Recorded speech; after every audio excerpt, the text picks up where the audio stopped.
কক্সবাজারের উখিয়ার ইনানী উত্তর নিদানিয়া এলাকায় প্রবাসী বেলাল উদ্দিনের বাড়িতে রাতের অন্ধকারে চাঞ্চল্যকর লুটপাটের ঘটনা ঘটেছে।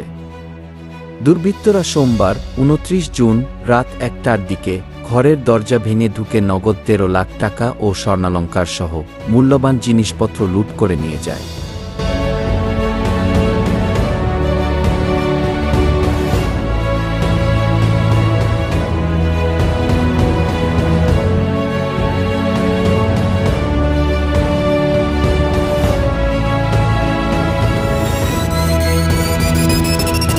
জানা গেছে, প্রবাসী বেলাল সৌদি আরব থাকেন এবং তার স্ত্রী মুস্তাফা খানম ৩ সন্তান নিয়ে বাড়িতে বসবাস করতেন। ঘটনার সময় তাদের বড় ছেলে অসুস্থ হয়ে হাসপাতালে ভর্তি হওয়ায় মা ছেলে উখিয়া থেকে কক্সবাজার সদর হাসপাতালে ছিলেন। এই সুযোগে দুর্বৃত্তরা পরিকল্পিতভাবে হামলা চালিয়ে টাকাসহ সমস্ত মূল্যবান সামগ্রী লুট করে নেয়।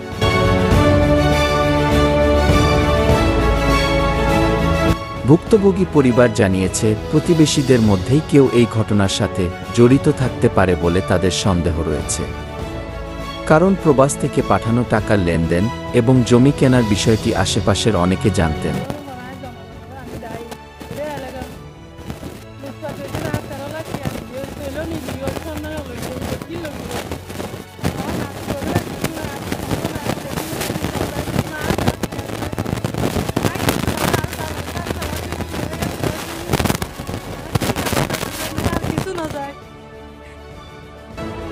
এ বিষয়ে উখিয়া থানায় মামলা প্রক্রিয়াধীন রয়েছে। ইতোমধ্যে পুলিশ ঘটনাস্থল পরিদর্শন করেছে। উখিয়া থানার ওসি আরিফ হোসেন জানিয়েছেন, দোষীদের আইনের আওতায় আনা হবে। এই ঘটনা এলাকায় চাঞ্চল্যের সৃষ্টি করেছে। স্থানীয়রা সুস্থ তদন্ত ও অপরাধীদের দ্রুত শনাক্ত করে দৃষ্টান্তমূলক শাস্তির দাবি জানিয়েছেন।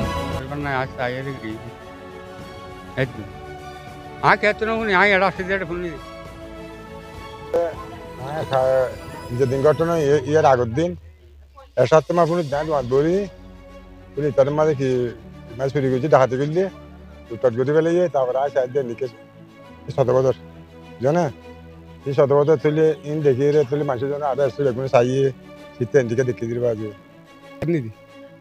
খালি এখন মতো ডাকাতি করছি এদ্দু ফোন দিদি এদ্দুটা ঘরে এদু অপরটা হাত বাড়ি এদ্দু যাই দেখা আসার পর অসুস্থ হাসপাতালে ছিলাম, তো শুনছি এখানে নাকি ডাকাতি হয়েছে।